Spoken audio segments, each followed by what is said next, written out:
Yeah, chilling by the fireplace. It's kind of cold in Oklahoma right now. I'm feeling it. It's giving a cool little vibe, you know what I'm saying? And it's definitely giving, hey yo, let's chill and talk vibes. Let's talk about it.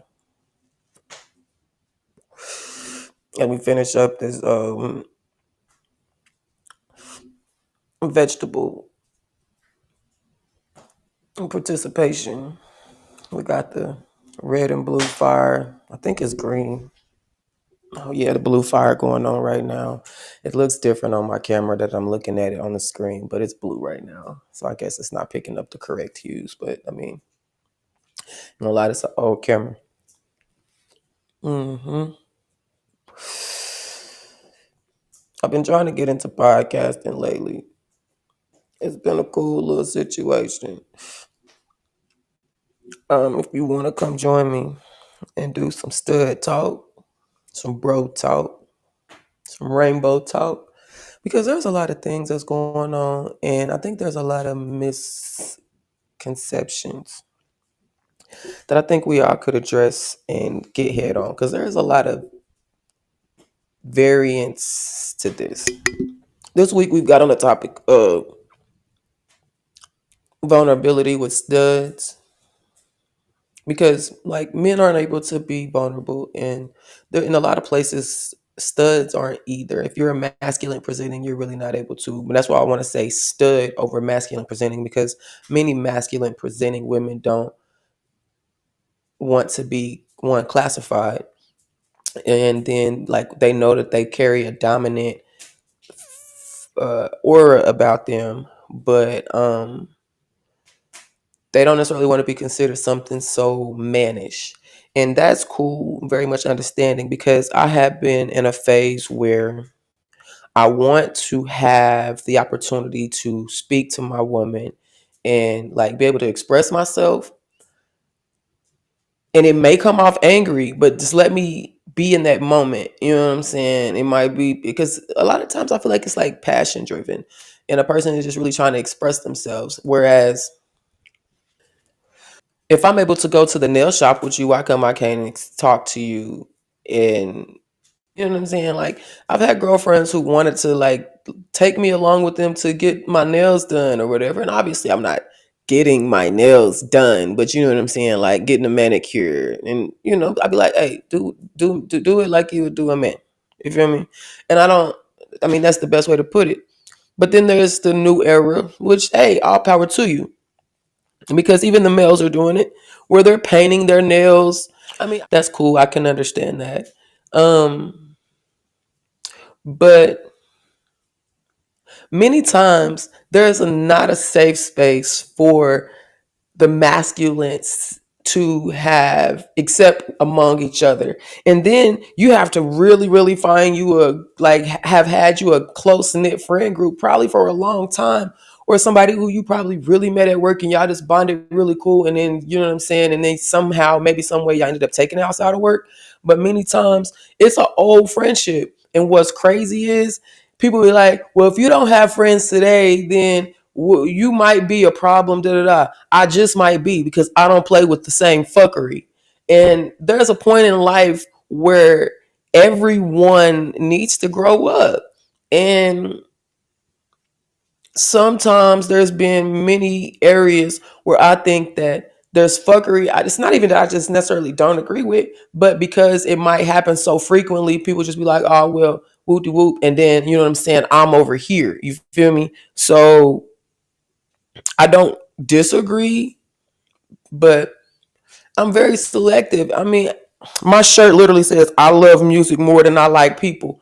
And I mean, your music speaks for me any day. I can go DJ, which I guess that's why I'm a DJ. I love music. There's a clip showing me talking about like me talking about like me not being able to be vulnerable. And as a stud, mhm, as a stud, there's levels to what people say that we can be when it comes to being feminine and stuff like that. And I I want to agree, but to only to a certain extent. Like, yes, I'll probably do the more masculine things for you, right?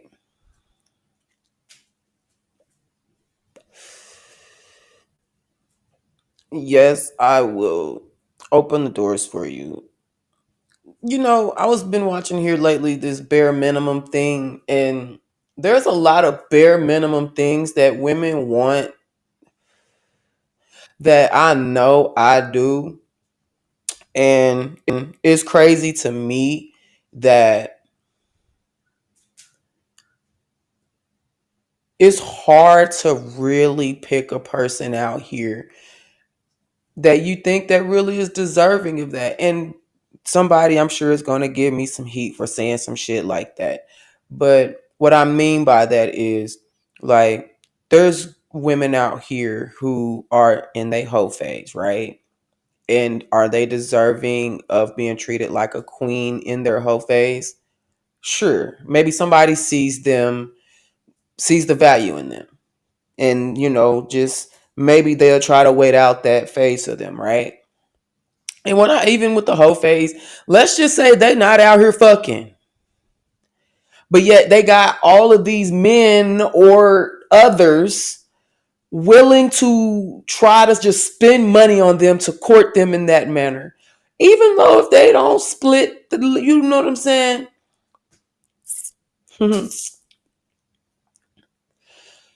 But I'm still calling it a whole phase. Now, because I mean, a motherfucker be like, hey, it's quacking like a duck. But there's been phases like men have put money down even on me as a stud, and I am this person that you getting right now, right? And one day I just had to be like, nigga, get the fuck out of my house. Nigga, you know you was never gone. What?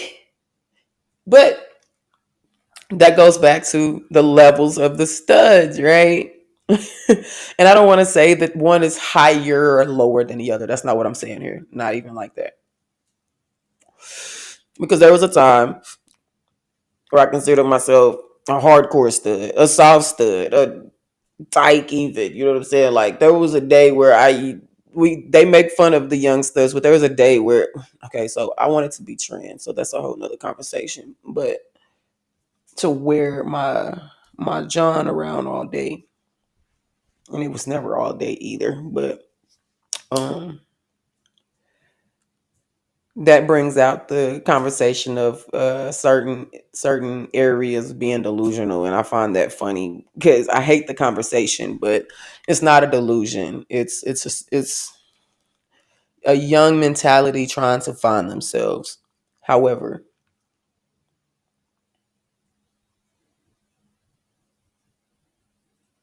bare minimums.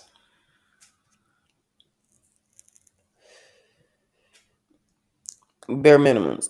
What is a bare minimum to you ladies? Like, I open doors for my woman. Matter of fact, I'm gonna say it like this: I open doors for the strangers, so of course I'm opening doors for my woman.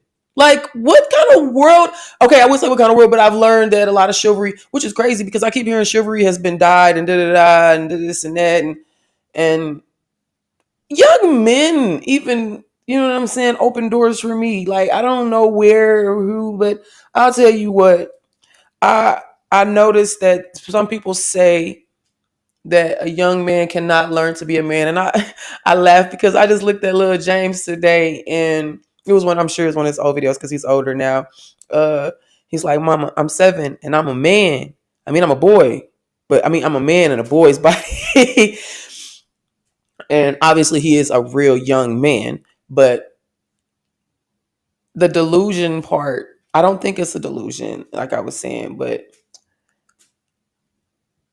I uh, young men don't have to have a man in the house too, but I don't disagree with the dynamic of a man. If you're a straight person and you're, you know what I'm saying, that's your dynamic, then okay, yes, it is great for you to have a man in the house, a a masculine figure. However, we was just talking about how masculine figures don't necessarily have to be men. Hmm. Now, I will give my own account. Two young boys, age of two, don't even care if at that age they thought I was a man or a woman. They saw a masculine figure and they stuck to me. And when they stuck to me as in, this is somebody I can look up to. And when they saw me with order, they saw me with structure, they saw me and they said, that's the type of person that I could want to be like. There's traits in that person that I love, that I would love to be like. And yes, a young mind, definitely at the age of two, but in the chaos of what they seen in their own home, even, they appreciate it.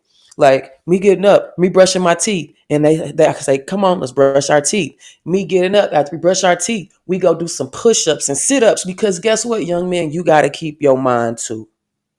Because these women don't care until it affects them. Just like somebody will say, it won't affect them.